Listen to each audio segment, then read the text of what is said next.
Hello friend, welcome back to our channel. आज की video में हम बात करने वाले हैं our ex prime minister doctor Manmohan Singh ji के बारे में। जानेंगे कि डॉक्टर मनमोहन सिंह जी के नेतृत्व में इंडिया की फॉरेन पॉलिसी कैसी रही, भारत की विदेश नीति कैसी रही, उनके द्वारा क्या मेजर रिफॉर्म किए गए, भारत की विदेश नीति को और अधिक इम्प्रूव करने के लिए हमारे जो संबंध होते हैं विश्व के अन्य देशों के साथ उनको और अधिक मजबूत करने के लिए, उनको और अधिक सुदृढ़ करने के लिए, उनमें सहयोग को बढ़ावा देने के लिए इन्होंने अपनी ओर से क्या प्रयास किए, इनकी सरकार ने क्या मेजर रिफॉर्म किए, वो उपलब्धियां क्या रही, वो नीतियां क्या थी। तो सबसे पहले जब हम बात करते हैं मेजर कंट्रीज की, जिसमें आती है अमेरिका हो गया, ईयू हो गया, जिसमें बहुत सारे देश आते हैं यूरोपियन यूनियन के भीतर। इसके अलावा दक्षिण एशिया में हमारे संबंध कैसे रहे, दक्षिण पूर्वी एशियाई देशों के साथ हमारे रिलेशन कैसे रहे, इसके अलावा अफ्रीका के साथ हमारे रिलेशन कैसे रहे, भारत ने वहां पे क्या क्या इम्पोर्टेंट डेवलपमेंट से रिलेटेड कार्य किए, इसके अलावा चाइना के साथ हमारे रिलेशन कैसे रहे।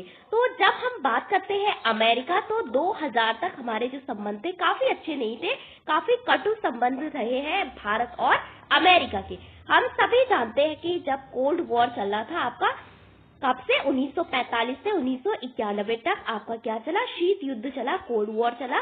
तो 1965 में कोल्ड वॉर के समय एक युद्ध होता है भारत और पाकिस्तान के बीच।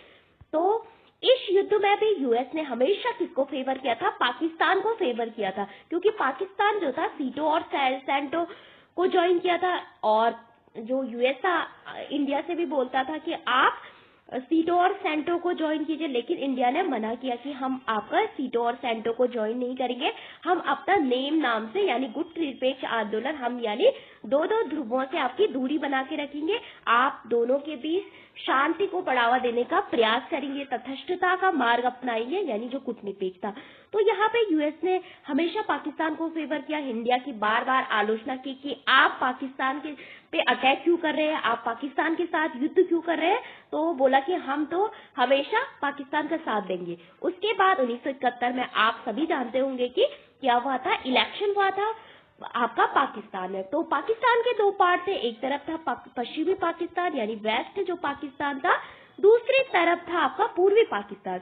तो यहाँ पे क्या होता है, इलेक्शन जो कि पूर्वी पाकिस्तान के लोग जीत जाते हैं, यहाँ पे शेख मुजीबुर रहमान जी इलेक्शन जीत जाते हैं, लेकिन जो पश्चिमी पाकिस्तान यहाँ पे जो याहिया खान थे वो इसको इनवैलिड करार कर देते हैं कि इलेक्शन आपने नहीं जीता, इलेक्शन हमने जीता। तो यहाँ पे ये इस पूर्वी पाकिस्तान में बहुत सारे अत्याचार करते हैं, यहाँ पे आपका उर्दू भाषा थोपने का प्रयास करते हैं, क्योंकि इनकी तो अपनी मातृभाषा क्या थी, बंगाली थी। तो ये बंगाली कल्चर से बिलोंग करते थे, बंगाली कल्चर को फॉलो करते थे। तो यहाँ पे जबरदस्ती इन्होंने उर्दू जो कल्चर है उसको फॉलो करने की, उसको मतलब फॉलो करने का दबाव बनाया पूर्वी पाकिस्तान के लोगों पे। तो यहाँ पे बहुत सारे अत्याचार किए बांग्लादेश में, और इस कारण से इंडिया के लिए भी ये समस्या खड़ी हो गई, क्योंकि भारत के जो पड़ोसी राज्य है जो कि आपके बांग्लादेश से सटे हुए थे, तो यहाँ पे बहुत ज्यादा प्रॉब्लम होने लगी। यहाँ पे शरणार्थी जो है दिन रात भारत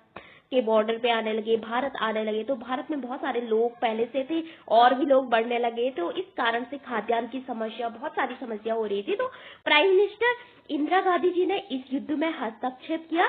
तो आपने एक मूवी देखी होगी, रिसेंटली आई थी, सैम मानिक शॉ के नाम से। तो यहाँ पे क्या होता है कि इंदिरा गांधी पहले जाती है रशिया, तो रशिया के साथ 20 वर्ष के लिए फ्रेंडशिप ट्रीटी साइन कर लेती है। फिर यूएस जाती है, यूएस बोलता है हम तो पाकिस्तान को सपोर्ट करेंगे, हम आपका साथ नहीं दे सकते। तो यहाँ पे भी यूएस ने सेम किसका साथ दिया, पाकिस्तान का साथ दिया, और इंडिया ने बांग्लादेश को फेवर किया। बांग्लादेश नाम से एक नई कंट्रीज बनी 1971 में, तो बांग्लादेश का उदय हुआ। तो वहां पे जो मुक्ति वाहिनी नाम से जो सेना थी उसका काफी साथ दिया था।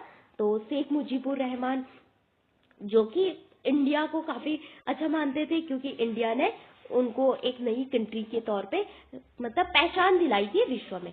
इसके अलावा 1974 में जब हमने पहली बार न्यूक्लियर टेस्ट किया, तो यूएस के द्वारा भारत के परमाणु परीक्षण का विरोध ही नहीं किया गया, बल्कि भारत पे बहुत सारे आपके प्रतिबंध लगा दिए। तो वो प्रतिबंध भारत के ट्रेड पे लगाए गए, भारत के व्यापार पे लगाए गए थे, और अपनी अलाइज जो कि वेस्टर्न नेशन है बहुत सारे, उनसे बोला कि आप इंडिया के साथ ट्रेड मत कीजिए, आप उनके देश में निवेश मत कीजिए, आप वहां पे एफडीआई मत भेजिए। तो इस कारण से भारत की यहाँ पे गतिविधियां बहुत प्रभावित थी। तो यहाँ पे भी यूएस ने सेम इंडिया पे इकोनॉमिक सैंक्शन लगा दिए। तो ये पहला परमाणु परीक्षण था जो कि इंदिरा गांधी जी यहाँ पे इंडिया की प्राइम मिनिस्टर थी, पोखरण में ये किया गया था और स्माइलिंग बुद्धा नाम से इसका कोड नेम था। तो यहाँ पे केवल एक टेस्ट किया गया, हम जांच रहे थे कि परमाणु परीक्षण को लेके।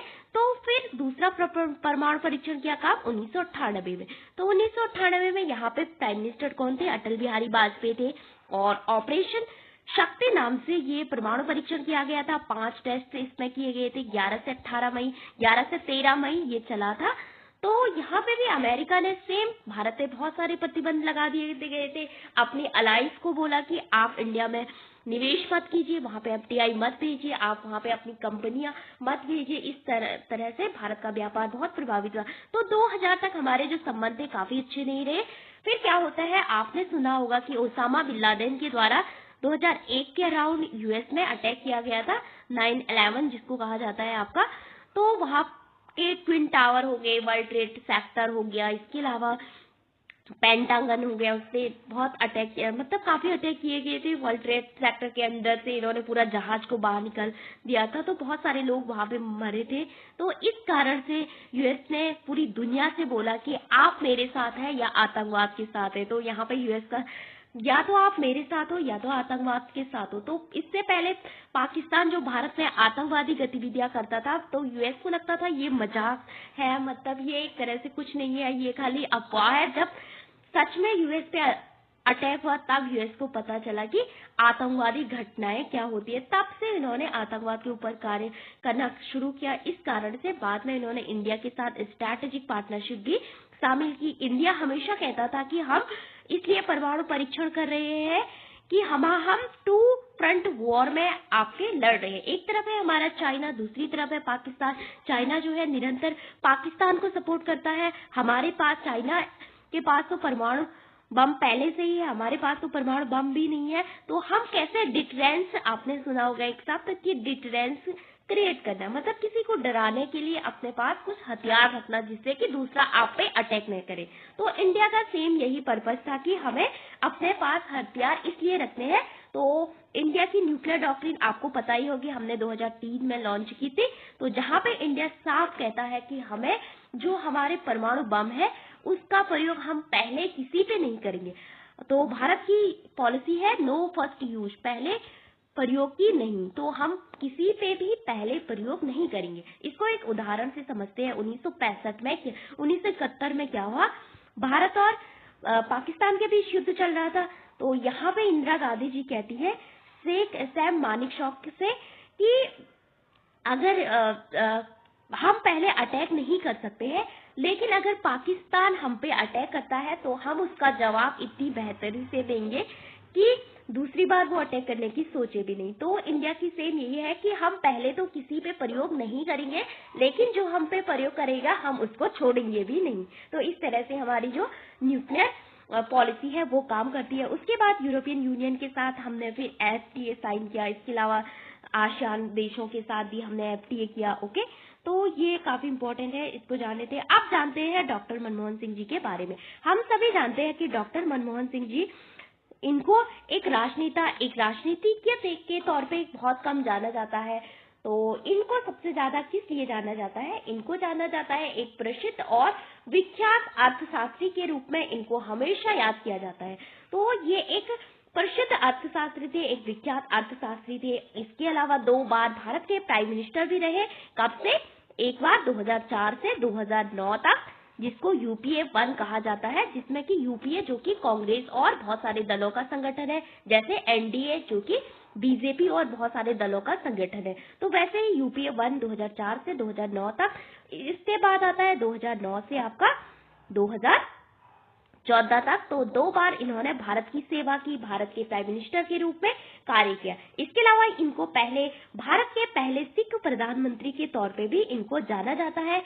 इसके अलावा क्या हुआ, 1991 में भारत में काफी आर्थिक संकट आया, काफी वित्तीय आर्थिक संकट यहाँ पे आया। तो यहाँ पे 1991 में हम सभी जानते हैं कि कोल्ड वॉर खत्म हुआ, यानी शीत युद्ध का अंत हुआ, सोवियत संघ का विघटन हुआ। भारत की जो अर्थव्यवस्था थी वो क्या थी? मिश्रित अर्थव्यवस्था थी। हम दोनों जो यूएस की पूंजीवादी अर्थव्यवस्था है, पूंजीवादी गुणों को भी हम अपने अर्थव्यवस्था में इंक्लूड करके चलते थे। इसके अलावा हम समाजवादी गुणों को भी अपनी अर्थव्यवस्था में इंक्लूड करके चलते थे। लेकिन हमारा जो मॉडल था वो ज्यादा टिल्टेड किसकी तरफ था? ज्यादा झुकाव उसका किसकी तरफ था? सोवियत यूनियन की तरफ। तो यहाँ पे भारत का झुकाव जो समाजवादी व्यवस्था की तरफ था कि सब कुछ आपका राज्य के कंट्रोल में होना चाहिए। अगर आपको एक छोटी सी परचून की दुकान भी खोलनी है तो इसके लिए भी आपको लाइसेंस लेना पड़ता था।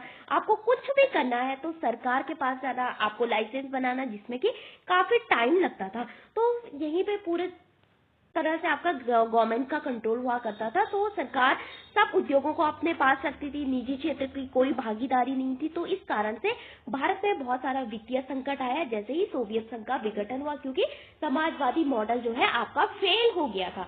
तो इस कारण से भारत जैसे देशों को भी इसका सामना करना पड़ा। तो वित्त मंत्री के तौर पे डॉक्टर मनमोहन सिंह उस समय नरसिम्हा राव जी की जो सरकार थी उसमें काम करते थे। किसके तौर पे? वित्त मंत्री के तौर पे।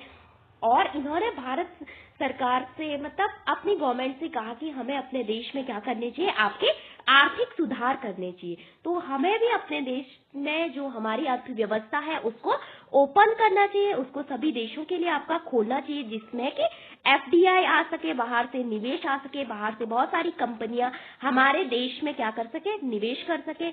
और आईएमएफ के पास गए, आईएमएफ के जो दो तरह के रिफॉर्म करने की बात करता है आईएमएफ, जो कि स्ट्रक्चरल रिफॉर्म होते हैं एक तरह से, और दूसरे रिफॉर्म जो दो प्रकार के रिफॉर्म करने की बात करता है। तो हम आईएमएफ वाली क्लास में पढ़ेंगे। तो यहाँ पे आईएमएफ ने बोला कि आप अपने देश में इन दो पॉलिसी को अपनाइए। आप अपने देश में क्या कीजिए? एलपीजी रिफॉर्म अपनाइए। एलपीजी गैस कनेक्शन वाला नहीं है। एलपीजी का मतलब होता है लिबरलाइजेशन, यानी उदारीकरण, निजीकरण और वैश्वीकरण की नीति अपनाइए और अपनी अर्थव्यवस्था को खोलिए। विश्व के अन्य देशों को निवेश करने के लिए आप प्रोत्साहित कीजिए। तो यहाँ पे भारत के आर्थिक संकट काफी हद तक टल गया था। इस कारण से इनको भारत में आर्थिक उदारीकरण के जनक के तौर पे भी इनको याद किया जाता है, क्योंकि उस समय भारत में बहुत ज्यादा मात्रा में भुगतान संतुलन का क्राइसिस आ गया था, बैलेंस ऑफ पेमेंट का क्राइसिस चल रहा था। इसके अलावा हमारे पास जो फॉरेक्स रिजर्व था वो केवल 14 दिन के लिए आपका बचा हुआ था। हमारे पास बहुत सारी चीजों की कमी हो गई थी उस समय। बाहर से क्रूड ऑयल कैसे मंगाए? क्योंकि हमारे पास बहुत कम पैसा बचा हुआ था और हमारे देश में विश्व के अन्य देश भी निवेश नहीं करते थे। तो इस कारण से इनको आर्थिक उदारीकरण के जनक के तौर पे जाना जाता है, क्योंकि ये उस समय भारत के वित्त मंत्री रहे। इसके बाद 2008 में भी सेम क्राइसिस आता है। तो वहां पे भी इन्होंने बहुत सारी अर्थव्यवस्था को बहुत अच्छे से आपका संभालने का प्रयास किया था। तो इनका महत्वपूर्ण योगदान वहां पे भी रहा। इसके अलावा जो डॉक्टर मनमोहन सिंह थे वो आपके 1991 से लगभग 2019 तक आपके कहां से निर्वाचित हुए थे? असम से। 5 बार ये असम से निर्वाचित हो चुके थे। और फिर उन्होंने अपना निर्वाचन क्षेत्र बदला, तो वो राजस्थान से।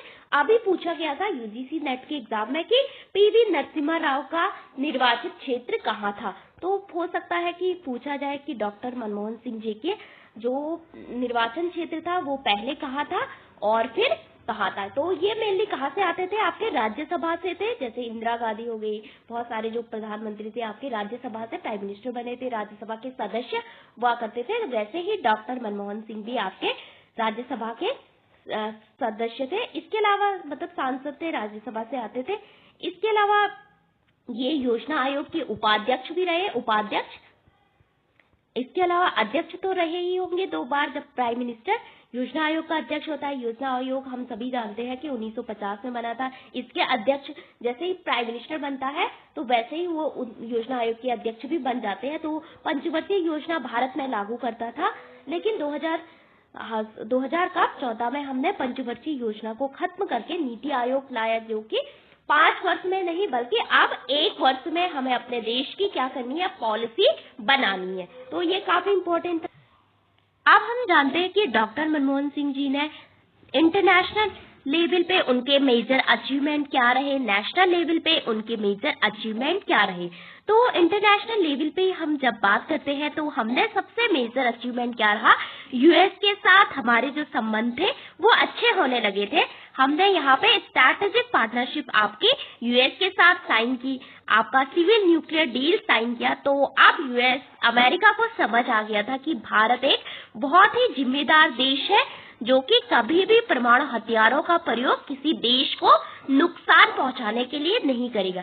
भारत हमेशा अपने परमाणु हथियारों का उपयोग किसके लिए करेगा, आपकी एनर्जी सिक्योरिटी के लिए, अपनी ऊर्जा जरूरतों को पूरा करने के लिए। और असैन्य परमाणु समझौता हमने कब यूएस के साथ साइन किया था, 2005 में, और 2008 तक ये चला था। इसको 123 एग्रीमेंट के नाम से भी आपका जाना जाता है। इसके अलावा look east policy, link west policy है, लुक ईस्ट पॉलिसी है, इसमें भी हमने आसियान, साउथ कोरिया, जापान आदि देशों के साथ और संगठनों के साथ अपने रिलेशन को अच्छा बनाया था। इसके अलावा ब्रिक्स का फॉर्मेशन भी इन्हीं के कार्यकाल में हुआ। ब्रिक नाम से आपका 2006 में बना था। जिम ओ नील ने इसका आइडिया दिया था, कब टर्म दिया था, कब 2001 में। इसके अलावा 2009 में आपका इसकी समिट होती है और दक्षिण अफ्रीका इसमें जुड़ता है। इसके अलावा इसमें आप बहुत सारे देश आपके जुड़ गए हैं। फिर आता है G20 लीडरशिप। 2008 में हम जानते हैं कि एक बहुत बड़ा इकोनॉमिक क्राइसिस आया था जिसको ग्लोबल सबलोन क्राइसिस भी आपका जाना जाता है। तो यहाँ पे भी सेम इनका महत्वपूर्ण आपका योगदान रहा भारत की इकोनॉमी को टैकल करने में, जो क्राइसिस है उसको टैकल करने में। इसके अलावा यहाँ पे एक FATF बना था जो कि देश आपके आतंकवाद के लिए वित्त पोषण करते हैं। तो FATF G20 की रिकमेंडेशन पे आपका बना था, जिसमें कि 2 लिस्ट होती है, एक ग्रे लिस्ट होती है, एक ब्लैक लिस्ट होती है। आपको पता होगा पाकिस्तान जो कि अभी 3 बार आपकी ग्रे लिस्ट में चला गया है, और ब्लैक लिस्ट में जो कि उत्तरी कोरिया और ईरान है। तो यहाँ पे आतंकवाद, जो बहुत सारे अनस्टेबिलिटी को जो देश आपका बढ़ावा देता है, जैसे कि उत्तरी कोरिया आपने देखा होगा कि बार बार किम जोंग उन है वो परमाणु परीक्षण आपके करते रहते हैं। इसके अलावा हर दिन मिसाइलें उनकी वो टेस्ट होती है। इसके अलावा इंडिया अफ्रीका फोरम समिट आपको पता होगा कि 2008 में ये हुई थी। फिर से जो यूएन सिक्योरिटी काउंसिल है, तो वहां पे भारत क्या करना चाह रहा था, एक परमानेंट मेंबर की सीट पाना चाहता था। तो G4 नाम से हमने एक ग्रुप बनाया था, कब 2003 में, 2003-4 में। तो यहाँ पे 4 देश थे आपके, कौन कौन से, इंडिया हो गया, जापान हो गया, जर्मनी हो गया और ब्राजील हो गया। तो यहाँ पे जो सिक्योरिटी काउंसिल में आपको पता होगा कि 5 स्थायी सदस्य है, 10 अस्थायी सदस्य है। 5 स्थायी सदस्यों के पास वहां पे वीटो पावर है, लेकिन अस्थायी सदस्य जो कि हर 2 साल के लिए आपके चुने जाते हैं। इंडिया भी आपका लगभग 8 बार आपका चुना गया है सिक्योरिटी काउंसिल के अस्थायी सदस्य के रूप में। तो भारत आप परमानेंट सीट के लिए बार बार प्रयास कर रहा है। तो इन्हीं के कार्यकाल में 2004 में G4 नाम से एक ग्रुप बना था। इसके अलावा इंडो पाक रिलेशन, पाकिस्तान के साथ हमने अपने बॉर्डर इश्यू पे बहुत सारी बातें की, अपने बॉर्डर इश्यू, अपने जो बॉर्डर टेंशन है उसको कम करने का प्रयास किया। WTO के साथ हमने इंडिया के जो इंटरेस्ट है उनको देख के बहुत ज्यादा रिफॉर्म करने की कोशिश की, अपने देश के जो किसान है उनको प्रोटेक्ट करने की कोशिश की। बहुत सारे इसके जो WTO की जो नेगोशिएशन है उसमें भारत ने भागीदारी की। अब देखते हैं नेशनल लेवल पे, इनकी अचीवमेंट क्या रही। तो 1991 में हम सभी जानते हैं कि भारत ने उदारीकरण की नीति अपनाई, नई आर्थिक नीति को इसको इस तौर पे जाना जाता है। और ये क्या थे, उस समय वित्त मंत्री थे। इसके अलावा LPG रिफॉर्म तो हमने पढ़ लिया। मनरेगा जो कि महत्वपूर्ण है, अब आज तक आपका काफी अच्छे से चल रहा है। तो अभी इसकी फंडिंग को लेकर आपका देखा होगा कि इस जो बीजेपी गवर्नमेंट है, बार बार बहुत सारी इश्यू आपने न्यूज़पेपर में पढ़ा होगा कि कभी बोलते हैं कि फंडिंग नहीं मिल रही है, कभी बोलते हैं कि हम इसका नाम चेंज कर रहे हैं, विकसित भारत रोजगार ऐसे करके। आपने सुना होगा रिसेंटली इसका नाम चेंज करने की बात भी की जा रही थी। तो यहाँ पे क्या होता है, 100 डेज का जो फ्री जो सरकार है आपको एम्प्लॉयमेंट देती है मेनली ग्रामीण क्षेत्रों में जो अकुशल श्रमिक होते हैं इनके लिए। फिर आता है नेशनल फूड सिक्योरिटी एक्ट जो कि आपको खाद्य सुरक्षा का अधिकार प्रदान करती है। 2013 में ये लाया गया था, लेकिन बाद में ये बीजेपी और कांग्रेस पे लड़ते रहते, एक बोलता है कि हम लाए, एक बोलता है कि खाना तो हम दे रहे हैं, तो इस तरह से। दूसरा आता है राइट टू इन्फॉर्मेशन एक्ट, इनके कार्यकाल में आपका पारित हुआ था। राइट टू इन्फॉर्मेशन एक्ट सूचना का अधिकार अधिनियम बना, तो 1990 से इसके लिए मूवमेंट चल रहा था। MKSS का नाम आपने सुना होगा, मजदूर किसान संघ समिति। तो राजस्थान में से शुरू हुआ था, बाद में तमिलनाडु में आपने सुना होगा 1997 में सबसे पहले आपका राइट टू इन्फॉर्मेशन एक्ट आया था। उसके बाद 12 अक्टूबर 2005 को पूरे भारत में आपका लागू हो गया था। उसके बाद बच्चों के लिए आपने सुना होगा 2009 में क्या आया था, राइट टू एजुकेशन एक्ट आया था। इसके अलावा रमसा आपने सुना होगा, रमसा के बारे में, जो कि माध्यमिक शिक्षा को डील करता है। तो 2010 से इसको 21A में बच्चों का मौलिक अधिकार बनाया गया है। 6 से 14 वर्ष के जो बच्चे हैं उनके लिए फ्री और कंपलसरी एजुकेशन की बात करता है। इसके अलावा आधार कार्ड का जो आइडिया था वो भी डॉक्टर मनमोहन सिंह जी की सरकार के द्वारा दिया गया था, क्योंकि यहाँ पे बहुत सारा प्रॉब्लम हो रही थी आपको डायरेक्ट बेनिफिट ट्रांसफर को लेकर। राजीव गांधी का एक कोटेशन आपने पढ़ा होगा कि हम यहाँ से केंद्र से आपको 1 रुपया भेजते हैं, लेकिन आपके पास 25 पैसा भी नहीं पहुंचता है। वो सारे 20 के जो बिचौलिया है वो भ्रष्टाचार में उसको सारे खा जाते हैं। तो इस कारण से इन्होंने बोला कि हम क्या करेंगे कि आधार कार्ड को आपके बैंक अकाउंट से लिंक करेंगे, जिसका कि जो जितना पैसा हम आपको भेजेंगे उतना ही आपके पास पहुंच जाए। ओके, एजुकेशन रिफॉर्म हमने देख लिया कि SSA 2001 में आपका आया था, सर्व शिक्षा अभियान 2001-2 में आया था ये। फिर राइट टू इन्फॉर्मेशन एक्ट हो गया, रमसा हो गया, अभी SSA समग्र शिक्षा अभियान, इन सबको एक बना दिया गया है आपका। तो ये काफी इंपॉर्टेंट है। तो ये थे इनके मेजर नेशनल लेवल अचीवमेंट और इंटरनेशनल लेवल अचीवमेंट। तो नेशनल फूड सिक्योरिटी एक्ट काफी इंपॉर्टेंट है, तो ये हर बार आपके प्रश्न में पूछा जाता है। 2013 में आया था। तो यहाँ पे गवर्नमेंट क्या करती है, आपको सब्सिडाइज फूड प्रोवाइड कराती है। आपके ग्रेन आपने सुना होगा गाँव में। ओके, तो 67% यहाँ पे इंडिया की जो पॉपुलेशन है उसको कवर करने का प्रयास करती है। और ये पूछा गया था आपका 75% इसमें आती है रूरल एरियाज और 50% अर्बन एरियाज, तो इसको कवर करने का प्रयास करती है। क्या क्या दिया जाता है आपको, यहाँ पे चावल दिए जाते हैं, राइस हो गया, व्हीट गेहूं दिया जाता है आपको, और ग्रेन्स में कुछ अन्य चीजें आपको प्रोवाइड की जाती है, जैसे कि पहले चीनी दी जाती थी लेकिन अब चीनी प्रोवाइड नहीं की जाती है। इसके अलावा पब्लिक डिस्ट्रीब्यूटेड सिस्टम के थ्रू आपको ये दिया जाता है, और न्यूट्रिशनल सपोर्ट भी दिया जाता है आपका वुमेन्स और चिल्ड्रन के लिए। जो प्रेग्नेंट वुमेन होती है उनके लिए मतलब अलग से आपका मैटरनिटी बेनिफिट के तौर पे 6,000 रुपये आपको प्रोवाइड किए जाते हैं। तो ये पूछा था कि मातृ वंदन अधिनियम जो वुमेन को लेकर स्कीम है वो किसके अंतर्गत है, वो तो नेशनल फूड सिक्योरिटी के अंतर्गत आती है आपकी। ओके, तो इसके अलावा तो LPG रिफॉर्म हमने बताया कि BOP क्राइसिस आ गया था इंडिया में सोवियत संघ के विघटन के बाद, तो हमारी अर्थव्यवस्था काफी चरमरा गई थी। इन्होंने सजेस्ट किया कि हम अपने देश में नई आर्थिक नीति लाएंगे, लिबरलाइजेशन, प्राइवेटलाइजेशन और ग्लोबलाइजेशन को अपनाएंगे 1991 में। तो अपनी इकोनॉमी को हमने खोला, बाहर से इन्वेस्टमेंट को अट्रैक्ट करने का प्रयास किया, लाइसेंस राज कम करने का प्रयास किया, और गवर्नमेंट के साथ साथ आपको निजी क्षेत्र की भागीदारी को सुनिश्चित करने का प्रयास किया। पब्लिक प्राइवेट पार्टनरशिप इसको कहा जाता है। इसके अलावा आपका इंडिया जो रेगुलेशन था उसको डीरेगुलेट किया गया। बहुत सारी जो कंपनियां थी वो सरकार के अंडर थी, उनको डीरेगुलेट करने का प्रयास किया। क्या अचीवमेंट आए, हमारी GDP इंक्रीज होने लगी, हमारे देश की सोशल और पॉलिटिकल इंस्टेबिलिटी, मतलब जो पहले इंस्टेबिलिटी चल रही थी, आपको पता होगा कि आपके PV नरसिम्हा के राव के पास 1997-98 में 96-97-98 भारत में हर दिन आपकी गवर्नमेंट चेंज होती थी हर महीने में।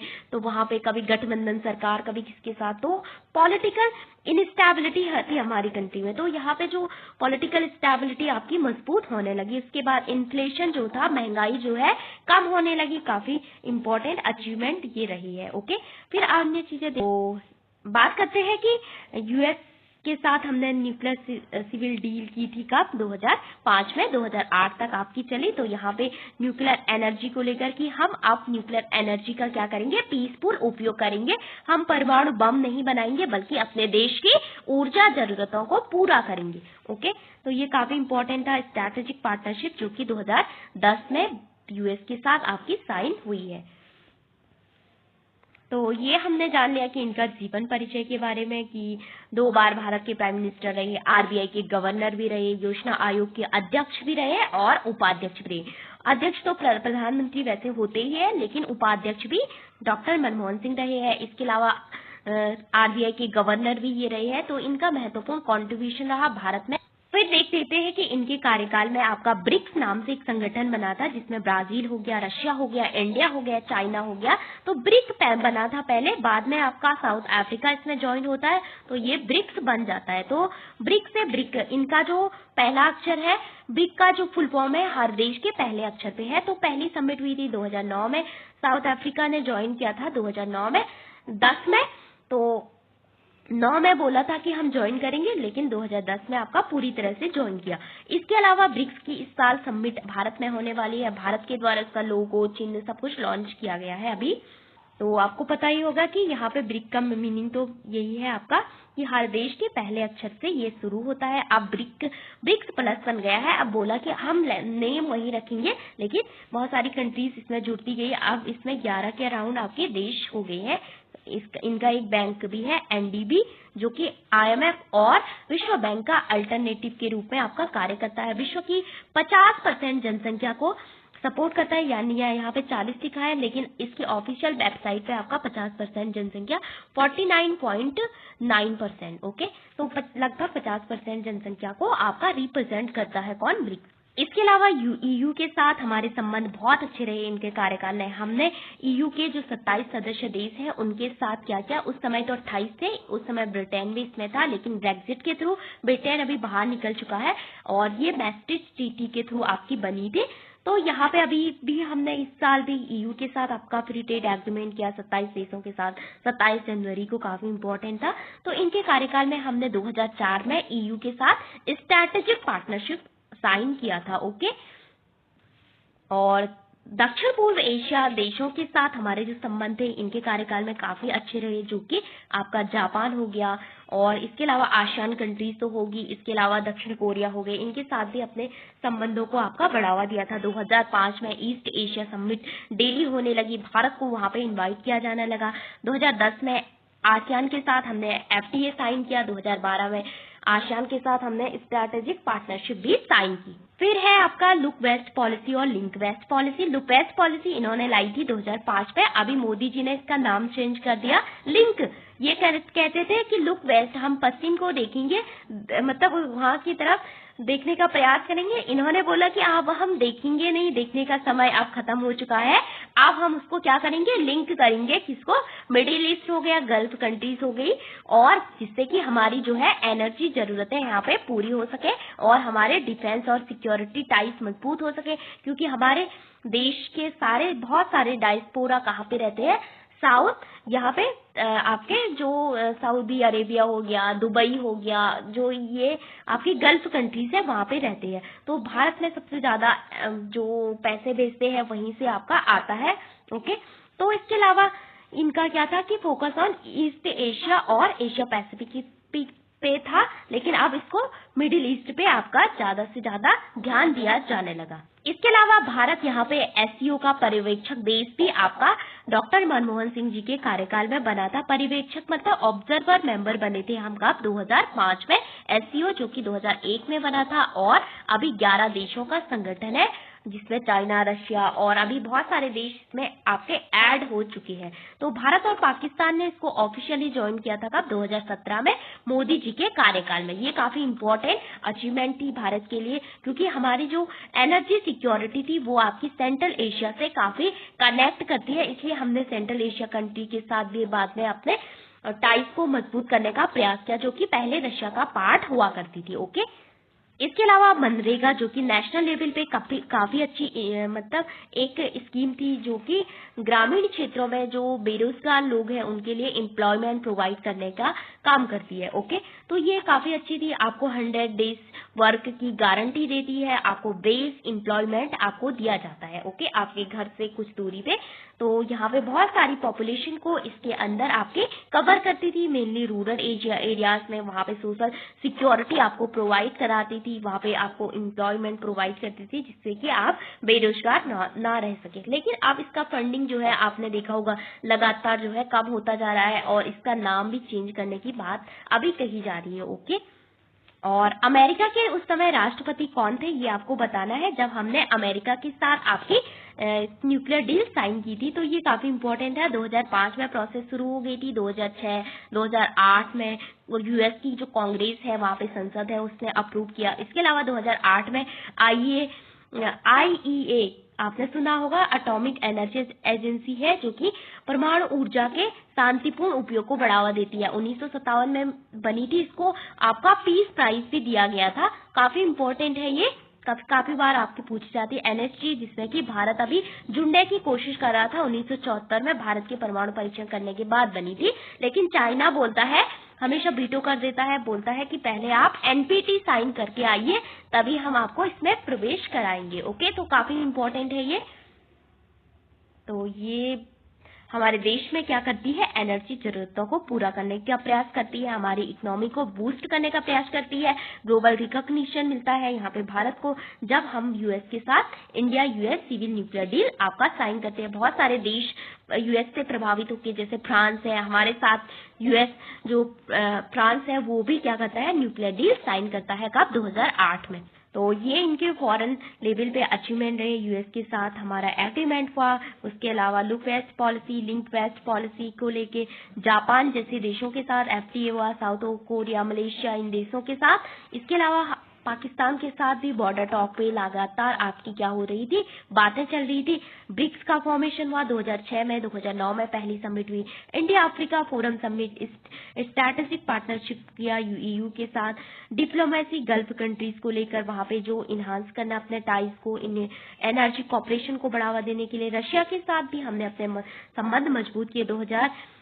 2002 में हमने रशिया के साथ क्या किया था, स्ट्रैटेजिक पार्टनरशिप साइन की थी। उसके बाद 2010 में पुतिन फिर से 2002 में पहले आए थे, फिर 2010 में फिर से भारत आते हैं, एसपीएसपी नाम से एक एग्रीमेंट साइन करते हैं। इसको और अधिक एक लेवल आगे G20 में, जी मतलब यूएनएससी में भी रिफॉर्म करने की बात आपकी चलती है यहाँ पे सिक्योरिटी काउंसिल में। तो नेशनल और इंटरनेशनल लेवल पे इनके ये मेजर अचीवमेंट रहे हैं। ओके, मनरेगा, टीआई एक्ट हो गया, education, health, GST road map इन्होंने इसका आइडिया दिया था। इसके अलावा यहाँ पे अमेरिका के साथ हो गया, ये इंपॉर्टेंट है। फॉरेन पॉलिसी में ये बहुत बार आपके पूछे जाते हैं, तो प्राइम मिनिस्टर वाइज जब हम फॉरेन पॉलिसी को कवर करते हैं तो बहुत अच्छे से हमें पता चल जाता है कि किस प्रधानमंत्री के कार्यकाल में क्या हुआ, हमारे रिलेशन कैसे रहे। इसके अलावा मेजर अचीवमेंट इंडिया की आपको पता ही होगा, चंद्रयान लॉन्च हमने इनके कार्यकाल में लॉन्च किया था पहली बार 2008 में। इसके अलावा मंगलयान भी इनके कार्यकाल में गया था, मार्स ऑर्बिटर मिशन जिसको 2013 में आपका लॉन्च किया गया था। तो काफी इंपॉर्टेंट अचीवमेंट है। तो चंद्रयान 2 और 3 किसके कार्यकाल में लॉन्च किए गए, पीएम मोदी के कार्यकाल में। ओके, ये थे आपके डॉक्टर मनमोहन सिंह जी के फॉरेन लेवल पे मेजर इनिशिएटिव। यूएस के साथ न्यूक्लियर डील हो गया, आसियान के साथ, G20 के साथ आपका, और एफएटीएफ, एफटीए, बहुत सारे देशों के साथ सिक्योरिटी टाइज को इम्प्रूव करना, अफगानिस्तान को मेंबर बनाना आपका सार्क का, यूएस के साथ स्ट्रैटेजिक पार्टनरशिप साइन करना, anti terror cooperation in south Asia. यानी आपको पता होगा कि 2008 में आपका मुंबई अटैक हुआ था, उसके बाद बहुत सारी आतंकवादी गतिविधियां भारत में होने लगी थी। इस कारण से कभी कभी आलोचना भी की जाती है, लेकिन हर व्यक्ति अपने आप में परफेक्ट नहीं होता है, लेकिन हर सरकार के उसमें कुछ ना कुछ कमियां आपकी रह ही जाती है। ओके, और इसके अलावा नेशनल मैन्युफैक्चरिंग पॉलिसी काफी इंपॉर्टेंट है यहाँ पे। तो बहुत सारे देश जैसे भारत सरकार जो है इस पे काफी फोकस करने की बात कर रही है। भारत को मैन्युफैक्चरिंग हब बनाने का प्रयास चल रहा है, मेगा पार्क आपके डेवलप किए गए थे। तो इनका आइडिया भी डॉक्टर मनमोहन सिंह जी की सरकार के द्वारा आपका दिया गया है। आपने एक मूवी देखी होगी, आवर एक्सीडेंशियल प्राइम मिनिस्टर, काफी अच्छी है। वहां पे मतलब डॉक्टर मनमोहन सिंह जी जो कि एक काफी शांत व्यक्तित्व के थे और काफी विद्वान के तौर पे इनको देखा जाता है, तो वहां पे इनका जो व्यक्तित्व है, उनका जो चरित्र है काफी नैतिक था, उनको दिखाया गया है बहुत अच्छे से। तो कहते हैं कि इनको पीछे से आपका सोनिया गांधी हो गया, राहुल गांधी हो गया, ये सजेस्ट करते थे इस तरह से। तो डॉक्टर मनमोहन सिंह जी के नेतृत्व में भारत ने बहुत सारे मेजर अचीवमेंट अर्जित किए। ओके, अब इसको रिवाइज कर लेते हैं कि क्या क्या महत्वपूर्ण वो रहे। तो पहले हमने यूएस के साथ क्या किया था, एक समझौता किया था जिसको India US civil nuclear deal के नाम से जाना गया। इसके बाद लुक वेस्ट पॉलिसी 2005 में लॉन्च की गई थी। 2014 में मोदी जी ने इसका नाम चेंज कर दिया। इसके बाद 2008 में मुंबई में अटैक हुआ था, आपको पता होगा, कसाब के द्वारा आपका पोर्ट के थ्रू आपका अटैक किया गया था वहां पे।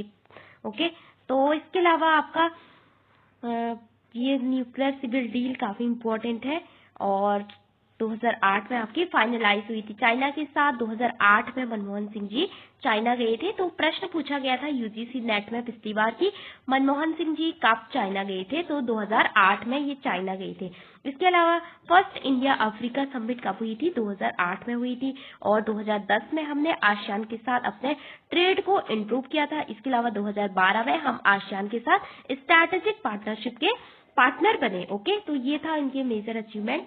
तो क्या क्या 1, 2, 3 एग्रीमेंट, 2005 में लुक वेस्ट पॉलिसी, 2008 में मुंबई टेरर अटैक, उसके बाद 2008 में आपका civil nuclear deal with France, फिर इसके बाद 2008 a share vision for the 21st century was agreed upon by the two government by India and China. फिर आता है India Africa forum summit conducted and later India ASEAN free trade agreement on goods was sign. तो service को लेकर बाद में sign हुआ 2014 में, और 2012 में क्या हुआ, स्ट्रैटेजिक पार्टनरशिप बने थे किसके,